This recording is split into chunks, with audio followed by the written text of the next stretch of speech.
মিমের প্রাণ পাখি যেন এই মাত্রই খাঁচা হতে বেরিয়ে যাচ্ছিল। বুকটা তার ধক করে উঠল, আতঙ্কে নয়ন যুগল বড় হলো। এই বুঝি আদ্রিস তাকে পুকুরে ধাক্কা দিল, কিন্তু আদ্রিস তার বাহু ধরে রাখায় সে পড়েনি। আদতে আদ্রিস তাকে ভয় দেখানোর জন্য কাজটি করলো। ওদিকে আদ্রিস ঢের টের পেল যে মিম বেশ ভয় পেয়েছে। এই নিয়ে সেখানিক হাসলও বটে। এতে মিমের ভীষণ রাগ হলো। সে আদ্রিসের নিকট হতে বাহু ছাড়িয়ে নিয়ে তার দিকে ঘুরে তাকালো। ক্রোধান্বিত চাহনিতে রাগত স্বরে বলল, যদি এখনই পড়ে যেতাম তাহলে? মিমের এই রাগত মুখশ্রী আদৃশ্যের নিকট বিরাট এক হাসির উৎস হলো যেন। সে ঠোঁট টিপে খানিক হেসে নিল। তার এই হাসি দেখে মিম ভ্রুচোরা কুঞ্চিত করে অভিমানী চাহ নিতে চাইল। তার রুষ্ট কণ্ঠ মুহূর্তেই অভিমানী হয়ে উঠল। বলল, আপনি ভীষণ খারাপ। আদৃশ মিমের এরূপ অভিমানী দৃষ্টিতে মুচকি হাসল। তার দুষ্টুমি করে স্থির দৃষ্টিছোড়া মিমের উপর নিবদ্ধ হলো। মিমকে নিষ্পলক দেখল সে। তার এরূপ দৃষ্টিতে মিম ক্ষণিকের জন্যে থমকে গেল। মুহূর্তেই দৃষ্টিছোড়া নত করল। তার গাল দুটো লজ্জায় রক্তিম আভার ধারণ করল। মৃদুমন্দ হাওয়ায় মিমের চুলগুলো এলোমেলোভাবে উড়ছে। কিছু কিছু চুল তার মুখের সামনে ওড়াউড়ি করছে। আদৃশ চুলগুলো আলতো হাতে সরিয়ে মিমের কানের পিছনে দিল। বিমুগ্ধ কণ্ঠে পড়ল, খোলা চুল আর শাড়িতে তোমাকে ভীষণ মানিয়েছে মিশমিশ। আদৃশের সামান্য প্রশংসায় মিম লজ্জায় যেন আরও লাল হয়ে উঠল। তার মন চাইছে এখনই এই জায়গা হতে ছুটে পালিয়ে যেতে। ইস, এই সামান্য প্রশংসায় এই অবস্থা তার। আদৃশ পুনরায় বলল, শোনো, একটা আবদার করবো, রাখবে তো? মিম এবার দৃষ্টি তুলে চাইল। মৃদু স্বরে জিজ্ঞেস করল, কি আবদার? আদৃশ মিমের কানের পিছে পুনরায় চুল গুজে দিতে দিতে বলল, রোজকার ক্লান্তিকর ডিউটি শেষে বাসায় এসে তোমাকে কি শাড়ি পরা অবস্থায় দেখতে চাওয়া ভুল আবদার হয়ে যাবে? মিম মুচকি হেসে বলল। যদি বলি হ্যাঁ? আদৃশ ছোট্ট করে নিঃশ্বাস ছাড়ল। তাহলে ভীষণ কষ্ট পাবে। তখন আমার কিছু হয়ে গেলে সব দায়ভার তোমার। সামান্য কষ্টতেই কিছু না কিছু হয়ে যাবে আপনার। হ্যাঁ, হয়ে যেতে পারে। তোমাকে পাওয়ার পর থেকে ভীষণ দুর্বল হয়ে গিয়েছি, বুঝলে? কারোর প্রতি এত দুর্বলতা ভালো না ডাক্তার সাহেব, পস্তাতে হবে পরে। আদৃশ প্রলম্বিত নিঃশ্বাস ছেড়ে হাসিমাখা মুখে বলল, সারা জীবনের জন্য এই একজনের প্রতি দুর্বলতায় যদি পস্তাতে হয়, তাহলে আমি পস্তাতেও রাজি আছি। আদৃশের কথা শুনে মিমের দৃষ্টি স্থির হয়ে পড়ল। অকস্মাৎ সে ভীষণ আবেগী হয়ে পড়ল। আচ্ছা, এসব কি স্বপ্ন নাকি প্রতিটি ঘটনা সত্য? প্রতিটি কথা সত্য? সামনে দাঁড়িয়ে থাকা মানুষটা কি সত্য? আসলেই কি সে এতটা ভাগ্যবতী, নাকি এই সবই দুদিনের আবেগী মন লাগানো ব্যাপার? সে লক্ষ্য করল তার দৃষ্টি ঝাপসা হয়ে আসছে। এ কি, সে কান্না করছে? কি লজ্জার ব্যাপার! হঠাৎ মিমের চোখে জল দেখে আদৃশ খানিক ভয় পেল। আশ্চর্য, সে ভুলে কোনো খারাপ কথা বলে ফেলল নাকি? সে আতঙ্কিত কণ্ঠে জিজ্ঞেস করল, কি ব্যাপার মিশমিশ, কান্না করছো কেন? মিম দ্রুত চোখের কোণ হতে জল মুছে নিল। সাথে সাথে কথা অন্যদিকে ঘুরিয়ে নিতে বলল, আপনি বলে পুকুরে নামবেন? আদৃশ মিমের প্রশ্নের জবাব দিল না, বরঞ্চ সে নিজের প্রশ্নে অটল রইল। জিজ্ঞেস করল, আগে আমার প্রশ্নের জবাব দাও, কান্না করছিলে কেন? কারণটা আপাতত বলবো না আপনাকে, পরে কোনো এক সময় বলবো। এখন এ নিয়ে আর কিছু জিজ্ঞেস করবেন না প্লিজ।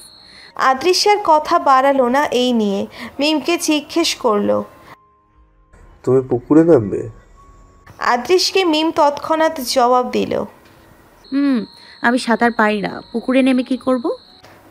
আদৃশ চোখ টিপে বলল, তুমি যদি চাও আমি সাঁতার শিখিয়ে দিতে পারি, এটাতে কিন্তু আমি বেশ পারদর্শী। মিম কয়েক কদম পিছিয়ে এসে চাপা হেসে বলল, এত উপকার করতে হবে না ডাক্তার সাহেব, আমি এভাবেই ঠিক আছি। আদৃশ আর জোর করল না। ঘাটে না গিয়ে মিমের পাশ থেকেই পুকুরে ঝাঁপ দিল। ফলস্বরূপ পানির ছিটে ফোঁটা এসে পড়ল মিমের শরীরে। পিছিয়ে গেল কয়েক কদম। কয়েক সেকেন্ড সেখানে দাঁড়িয়ে সে ঘাটের কাছে এলো। এই পুকুরের ঘাট বাঁশের মাচার মতো তৈরি করা। মিম গিয়ে পা পানিতে ডুবিয়ে খাটের উপর বসল। ওদিকে আদৃশ সাঁতার কাটছে আর সে পানিতে পা ডুবিয়ে চারপাশের স্নিগ্ধ প্রকৃতি পর্যবেক্ষণ করছে। আদ্রিস সাঁতার কেটে ঠিক মিমের সোজাসুজি এসে দাঁড়ালো, কিন্তু মিম খেয়াল করলো না তাকে। সে প্রকৃতি দেখায় এতটাই মত্ত হয়ে গিয়েছিল যে সামনের একটি মানুষ তাকে অবিরাম পর্যবেক্ষণ করছে তা টের পেল না সে। আদ্রিস মিমের বেখিয়ালিপনা দেখে হাসলো, মনে মনে বলল, মেয়েটা কি অদ্ভুত, একজন যে তাকে এইভাবে নিষ্পলক দেখছে সে টেরই পাচ্ছে না। তবে এভাবে তার অজান্তে তাকে দেখার মাঝে ভীষণ তৃপ্তি রয়েছে। বলেই আদ্রিস এক মুঠো ভরে পানি নিয়ে মিমের দিকে ছিটিয়ে দিল। অকস্মাৎ পানির স্পর্শে চমকে উঠল সে।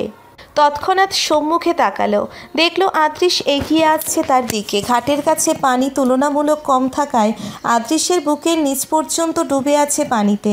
সে আদ্রিসকে দেখে চোখ মুখ কুঁচকিয়ে বলল, আমার গায়ে পানি ছিটালেন কেন? আদ্রিস কোনো জবাব দিল না। মিমের একদম কাছে এসে অকস্মাৎ মিমের কোমর ধরে তাকে পানিতে নামিয়ে নিল। চোখের পলকে এমন ঘটনা ঘটে যাবে তা কল্পনাও করেনি মিম। তার চোখে মুখে এখনও অগাধ বিস্ময়। এদিকে তাকে না বলে পানিতে নামানো হয়েছে বলে প্রথমে সে ভারসাম্য রাখতে পারল না। ফলস্বরূপ পানিতে নামার সাথে সাথেই আদ্রিসের গায়ে ঢলে পড়ল সে। মিম নিজেকে ধাতস্থ করে নিল। আদ্রিসের উপর অকপট রাগ দেখিয়ে বলল, বললাম আমি পানিতে নামবো না, তারপরেও আমাকে নামালেন কেন? আদ্রিস দুষ্টু হাসি দিয়ে বলল, একা ভালো লাগছিল না তাই তোমাকে নামালাম। এখানে ভালো না লাগার কি আছে শুনি? আপনি নিজের মতো সাঁতার কাটছেন, কাটুন। শুধু শুধু আমাকে নামালেন, আমি তো সাঁতার পারি না। তোমাকে কে সাঁতার মারতে বলেছে? আমার সাথে এখানেই দাঁড়িয়ে থাকো। এখানে দাঁড়িয়ে থেকে কি হবে? শুধু শুধু এভাবে দাঁড়িয়ে থাকবো কেন? আচ্ছা, দাঁড়িয়ে থাকতে সমস্যা? রোম্যান্স করো। রোমান্টিক একটা সিচুয়েশনও আছে, আবার মুডটাও রোম্যান্টিক আছে। বলেই আদ্রিস চোখ টিপল। এদিকে মিম লজ্জায় বাঁচে না। ভীষণ লজ্জায় আদ্রিসের মুখ চেপে ধরল সে। লাজুক হাসি দিয়ে বলল, বাড়ির ভেতরে মানুষ আছে, আপনার এসব কথা কারোর কানে গেলে কি ভাববে বলুন তো? কি ভাববে? হাজব্যান্ড ওয়াইফ রোম্যান্স করছে, এটাই ভাববে। আপনি বড্ড নির্লজ্জ তো। কিছু কিছু কথা আপনার মুখে একেবারেই আটকায় না। কি করব বলো, বউ যেখানে অ্যাপ্রোচ করে না সেখানে আমাকে তো এগিয়ে আসতে হবে, তাই না? নাহলে ফিউচার জেনারেশন এগোবে কি করে? মিম যেন লজ্জায় পুরো পানিতে মিশে গেল। লজ্জায় সে দুহাত দিয়ে আদ্রিসের মুখখানা ঢেকে এলো। কথাবার্তা একটু লাগাম দিন ডাক্তার সাহেব। মেয়ে মানুষদের এত লজ্জা দিতে নেই। তারা লজ্জা পেলে আর সামনের মানুষের চোখে চোখ রাখতে পারে না। আদ্রিস মিমের কোমর ধরেই দাঁড়িয়েছিল। এবার সে এক হাতে কোমর ধরে মিমকে নিচের দিকে টেনে একে অপরের হাত দিয়ে নিজের মুখ হতে মিমের হাত সরিয়ে বলল, মেয়েদের অমন লজ্জায় রাঙা দৃষ্টি দেখতেও ভালো লাগে, বুঝলে মিশমিশ? ওই দৃষ্টি দেখলেও পুরুষেরা প্রেমে পড়ে, তাহলে দোষ কি এতে? মিম আর কথা বাড়ালো না। সে এলোমেলো দৃষ্টিতে এদিক ওদিক তাকালো। আদ্রিস জিজ্ঞেস করলো, আমার ডাক্তার বউটা কি একটু রোম্যান্টিক হতে পারে না? মিম অন্যদিকে তাকিয়ে জবাব দিল, আমি এতটাও নির্লজ্জ নই আপনার মতো। মাঝে মাঝে একটু নির্লজ্জ তো হতে পারো মিশমিশ। ইস, শখ তো। আপনি থাকুন এমন। আমি ভদ্রই, ঠিক আছে। আহা, হাজবেন্ডের সামনে এত ভদ্রতা দেখি কি হবে শুনি? কি হবে তা জানি না, কিন্তু আমি আপনার মতো হতে পারবো না। আপনি এই এক পিসি আছেন। বিকেলের দিকে আদ্রিস, মিম, তিথি ও নোমান ঘুরতে বের হলো। আশেপাশের এলাকায় ঘোরার পর তারা নোমানদের জমি ঘুরল। বিস্তৃত এলাকায় নিয়ে নোমানদের জমি। মূলত এই জমি তার দাদার আমল হতে আছে। এ জমির ফসল বেচেই মাসিক আয় করেন নোমানের বাবা। নোমান তাদের জমিগুলো ঘুরিয়ে দেখালো তাদের। সর্বশেষ জমিতে এসে নোমান আড়াল করে আদ্রিসকে বলল, তুই আর ভাবি এখানে কিছু সময় কাটা, আমি আর তিথি বাড়িতে চলে যাই। আদ্রিস বেশ খুশি হয়েছিল, কিন্তু পরক্ষণেই শেষ বিকেলের কড়া রোদে কোথায় সময় কাটাবে তা চিন্তা করেই মুখটা কালো হয়ে এলো। সে বিরক্তি মাখা ভাব নিয়ে বলল, এখানে কোথায় সময় কাটাবো বলো? মাঠের মধ্যে বসে থাকবো নাকি? বসে থাকাও যেত যদি অমন জায়গা থাকতো, কিন্তু এখানে তো জায়গাই নেই। আরে বেটা, তুই দেখি চোখ থাকতেও কানা। তোর বাম দিকে তো বিশাল পাকুড় গাছ আছে, ওদিকে একবার তাকিয়ে দেখ, গাছের নিচে কত জায়গা আর কত ছায়া।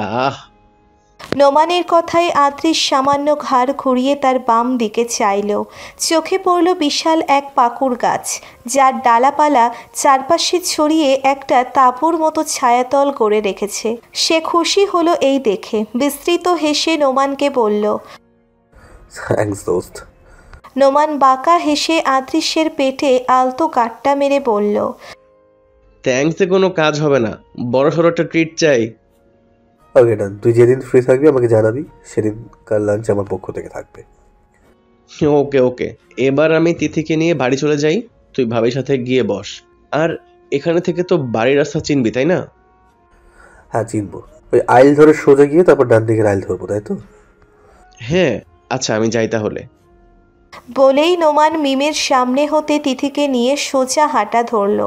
ততক্ষণে আদ্রিস মিমের পাশে এসে দাঁড়ালো। মিম তাকে জিজ্ঞেস করলো, এখনও এখানে দাঁড়িয়ে কি করবেন? আমি তিথি আপুর সাথে যেতে চাইলাম, কিন্তু আপু আমাকে থাকতে বলল। ভাবি তোমাকে থাকতে বলেছে যেন আমরা একা কিছু সময় কাটাতে পারি। এই রোদে কোথায় সময় কাটাবেন? মিমের প্রশ্নে আদ্রিস তাকে ঘুরিয়ে পাকুড় গাছটি দেখিয়ে বলল। ওই পাকুড় গাছের তলায় সময় কাটাবো, চলো। বলেই আদ্রিস মিমের আঙ্গুলের মাঝে আঙ্গুল ডুবালো। অতপর চিকন আইল ধরে পিছন হতে মিমের হাত ধরে সামনের দিকে এগুলো সে। পাকুড় গাছের নিচে এসে সে মিমের হাত ছেড়ে মাটিতে ঘাসের উপর বসে পড়ল। মিমও তার পাশে বসে পড়ল। প্রকৃতি আজ ভীষণ প্রখর হলেও এ গাছের নিচের পরিবেশ বেশ শীতল। এদিকটায় ঝিরিঝিরি হাওয়া বইছে, সেই হাওয়ার তালে দুলছে জমির ধান গাছগুলো। সেই শব্দই মধুর এক তাল সৃষ্টি করছে। মিম ও আদ্রিস দুজনেই চোখ বুজে সেই শব্দ শুনছে, পরিবেশের এই দারুণ রূপ অনুভব করছে। কিছুক্ষণ পর মিম নিকাব খুলে দুই হাঁটু ভাঁজ করে তাতে মাথা ঠেকিয়ে বসে রইল। তার দৃষ্টি এতক্ষণ যাবৎ প্রকৃতির অপার সৌন্দর্যে মুগ্ধ হলেও এখন দৃষ্টি আটকে রইল তার একান্ত পুরুষটির দিকে। সে হাঁটুতে মাথা ঠেকিয়ে আদ্রিসকে নিষ্পলক দেখছে। তার অজান্তেই অধর কোণে মিষ্টি হাসির রেখা ফুটে উঠেছে। আদ্রিসকে মন ভরে দেখতে দেখতে সে আবারও নিজের সওয়াল জবাবের দুনিয়ায় ডুবে গেল।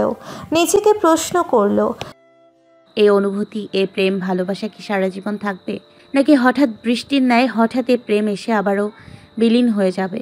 তখন বুঝি দুজনের মাঝে শুধু দায়িত্ব ও বোঝাপড়া থেকে যাবে। হ্যাঁ, এমনটাই হবে হয়তো।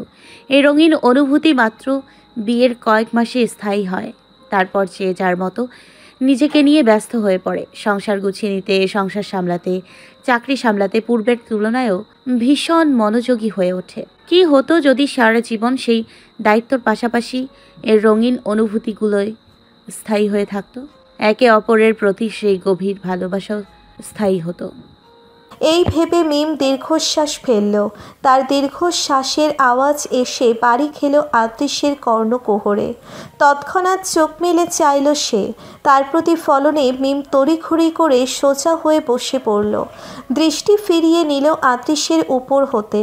আদ্রিস তখন মিমকে জিজ্ঞেস করল, কি ব্যাপার, ওদিকে ঘুরে গেলে কেন? মিম হিজাব ঠিক করার ভান করতে করতে বলল, চারপাশের প্রকৃতি দেখছি। কেন, এতক্ষণ যে আমাকে দেখেছিল ভালো লাগছিল না? মিম আড়ালেই খানিক লাজুক হাসল, তবে দৃষ্টি ফেরালো না, বরং অন্যদিকে চেয়েই বলল, কে বলল আপনাকে দেখছিলাম? আমি ওদিকটার প্রকৃতি দেখছিলাম। আদ্রিস বেশ টের পেল মিমের মিথ্যে কথা। সে আর কথা বাড়ালো না, বরঞ্চ অকস্মাৎ মিমের কোলের উপর মাথা রেখে আবদার করল, আমার মাথায় একটু হাত বুলিয়ে দাও তো। মিম আদ্রিসের এহেন কাজে একদম ভূত দেখার মতো চমকে উঠল। তৎক্ষণাৎ দৃষ্টি আদ্রিসের উপর স্থাপন করল। এভাবে সরাসরি আদ্রিসের দৃষ্টির সাথে তার দৃষ্টি আটকাল। তার সমস্ত শরীর বেয়ে মৃদু শিহরণ বয়ে গেল। খানিক কেঁপে উঠল সে। উপরন্তু আদ্রিসের এহেন আবদারে সে কয়েক সেকেন্ড নিষ্পলক চেয়ে রইল তার দিকে। কি অকপট আবদার!